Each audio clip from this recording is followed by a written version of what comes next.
Ini sedikit saya juga ingin menyambung dari apa yang disampaikan oleh Gus Ilyas dari korban-korban geger Cilegon. Dan itu berpotensi merusak ulama-ulama, rakyat-rakyat disebabkan karena fatwanya Mufti Batavia. Sebelum saya bacakan dari beberapa catatan data tentang fatwa atau pengkhianatan daripada mereka terhadap bangsa ini, sedikit saya ingin sampaikan dulu masalah thoriqoh ini. Jadi beberapa hari yang lalu itu ada yang menyodorkan kepada saya mengenai tentang TQN. Nah, bahwa TQN ini kata salah satu muhibbin dari Oknum Habib ini mengatakan bahwa silsilah atau mata rantai TQN yang terdekat ini adalah melalui Pekalongan, melalui Habib Ali Bafaqih dari Syekhona Khalil. Kemudian orang tersebut menyodorkan kepada saya salah satu kitab yang namanya Tanbihul Masyi. Nah, ini ya.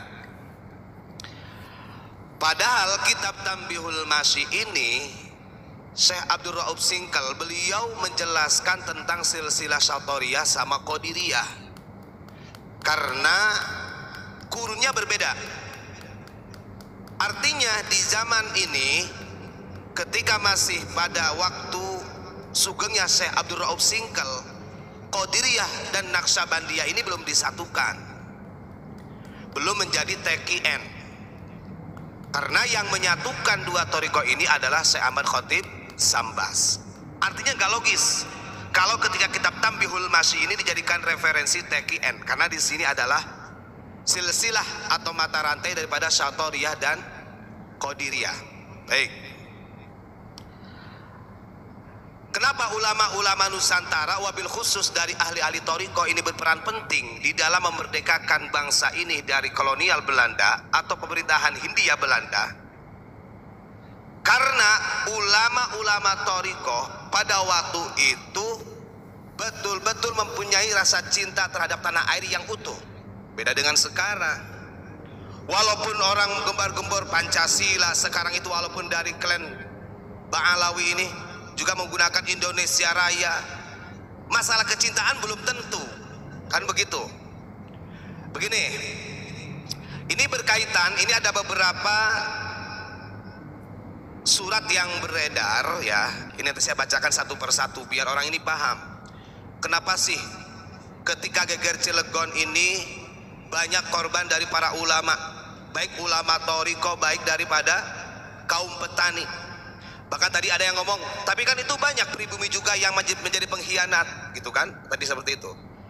Harus ingat, yang namanya kerajaan atau pemerintahan Hindia Belanda itu mereka punya kebijakan, dan kebijakan ini tidak akan terlepas dari keputusan mufti. Itu catatan. Sekarang yang diangkat menjadi mufti pada waktu itu orang kita atau orang lain, kan begitu pertanyaannya. Padahal di Nusantara dulu sebelum Batavia masih Sunda Kelapa, ulama kita sudah lebih hebat, banyak yang alim, apalagi dalam perihal masalah hukum. Tapi kenapa yang diangkat oleh mereka pemerintahan kolonial Belanda atau Hindia Belanda justru dari imigran Yaman yang bernama Utsman bin Yahya? Ada juga orang yang bela, oh itu kan strateginya Mufti Batavia untuk mengambil hatinya Hindia Belanda. Oke, kita buktikan satu dulu. Nih, surat ini dilayangkan oleh Mufti Batavia kepada pemerintah Hindia Belanda ini 2 tahun sebelum terjadinya geger Cilegon. Artinya perang di wilayah Banten sudah terjadi, perang Caringin, kemudian perang di Kabupaten Lebak, sudah terjadi pemberontakan itu. Nah, karena ada potensi pada waktu itu, potensi kekuatan dari masyarakat Nusantara yang dipimpin oleh ulama-ulama thariqah. Karena kalau di dalam buku sejarah ini, geger Cilegon ini tidak terlepas peranan daripada doktrin Syekh Abdul Karim. Ingat-ingat ya, sebagai khalifah pertama yang ada di TQN. Begitu. Nah, saya bacakan Surat ini ditulis oleh Mufti Batavia untuk pemerintah Hindia Belanda pada tanggal 30 Agustus Betawi tahun 1886. Ini sebelum terjadinya geger Cilegon yang dahsyat ini ya. Nih saya bacakan ya. Di sini ada tanda tangannya Al-Habib Utsman bin Abdullah bin Aqil bin Yahya. Bagaimana isi suratnya? Nah, kita bacakan dulu ya. Karena ini penting. Ini penting untuk diketahui oleh masyarakat. Sebenarnya siapa sih yang pengkhianat sejatinya? Kan begitu. Karena kalau yang namanya mufti itu punya kebijakan, Pak. Apapun, mufti itu sampai ngerti gak? Mufti itu artinya orang yang memberi keputusan atau orang yang memberi fatwa. Nih, saya bacakan dulu di sini. Setelah amma ba'du saya bacakan di bawahnya. Fal maqsudu min tasnifiha wa kadzalikal lati qablaha huwa i'lam wa i'lan. Maksud dari catatan surat ini yang ditulis oleh Mufti Batavia kepada pemerintahan kolonial Belanda atau Hindia Belanda itu adalah i'lam wa i'lan, artinya pemberitahuan. Kalau sudah i'lam wa i'lan ini sama-sama pemberitahuan yang urgen sebenarnya menurut dia. Apa maksudnya? Beliau mengatakan begini, bi anna tariqatal lati fashat fi hadhihi zamani wa 'allamahal masyayikhu lil juhali fahiya laysat 'ala shawabi. Jadi Mufti Batavia memberitahukan kepada pemerintah Hindia Belanda, karena lagi-lagi perang Caringin, perang yang ada di Banten sebelum geger Cilegon tahun 88, itu kan dikomando oleh ulama-ulama thariqah dari murid-muridnya Syekh Abdul Karim. Nah, dia memberitahu kepada pemerintah Belanda bahwa sesungguhnya thariqah yang menyebar di zaman ini, pada saat ini, yang diajarkan oleh guru-guru thariqah kepada orang-orang yang bodoh, fahiya laisat ala shawabi. Tidak ada kebaikannya, tidak ada benarnya. Laisat bisawab berarti sesat dia. Menyesatkan ajaran daripada ulama-ulama thariqah. Bahkan dia mengatakan begini, bal rubama yaulu amruha ila mafasidi diniyatin wa dunyawiyatin bisababi faqdani syurutiha. Kata dia bahkan ulama-ulama thariqah yang menyebar pada saat ini berpotensi merusak agama dan dunia karena tidak adanya syarat-syarat di dalam jihad itu. Maksudnya dia kan menganggap pemberontakan. Jadi sudah didoktrin juga, ini kalimat doktrin, menganggap bahwa ulama-ulama ini berpotensi memberontak bahkan akan merusak agama dan bangsa, kata dia. Terus kemudian ma'a anni talattaftu fi hadhihi risalati fi akhiriha li haitsu lam adhkuru ahadan bi aini li ajli salamati minal fitnati min masyayikh tariqati. Oh, beliau mengatakan dengan mengirim surat ini, lam adkur ahadan bi aini, artinya beliau tidak pernah memberitahu kepada siapa-siapa ya. Karena dia demi keselamatan katanya, keselamatan daripada fitnahnya orang-orang guru-guru thariqah.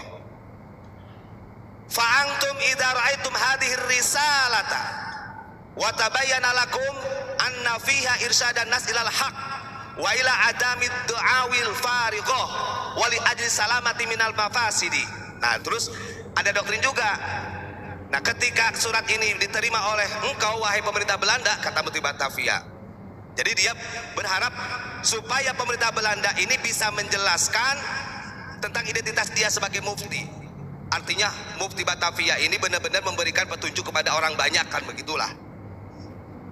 Terus wali ajli salamati minal mafasidi, ini tujuannya katanya supaya selamat dari kerusakan. Fal matlub min janabikum antusahihu alaiha wa antadkuru ma fiha minir irsyadin nas likaisa limu minal mafasidi wa antadkuru ismi inda arbabi daulati Walanda fi Eropa wa fi Betawi. Nah, bahkan beliau meminta juga kepada pemerintah Belanda untuk menyebarkan surat ini. Artinya surat yang dikirim oleh Mufti Batavia. Terus, nah ini ada yang lucunya lagi. Walaula Jawi wa ghairiha lamastaqarra li al-iqamah fi Betawi. Dia mengatakan begini, kalau bukan perlindungan dari pemerintah Belanda, katanya, gak mungkin saya ini bisa bertetap diri di Betawi ini, katanya. Tuh, ini pernyataan. Coba saya ulangi lagi. Walaula adal walanda fi ardil Jawi wa ghairiha lamastaqarra li al-iqamatu fi Betawi. Tuh. Dia mengatakan begitu. Kalau bukan karena kebijakan keadilannya Belanda, gak mungkin saya ini bermukim di Betawi. Gitu. Hada ma ukhbirukum wa arju min janabikum jawab kitabi.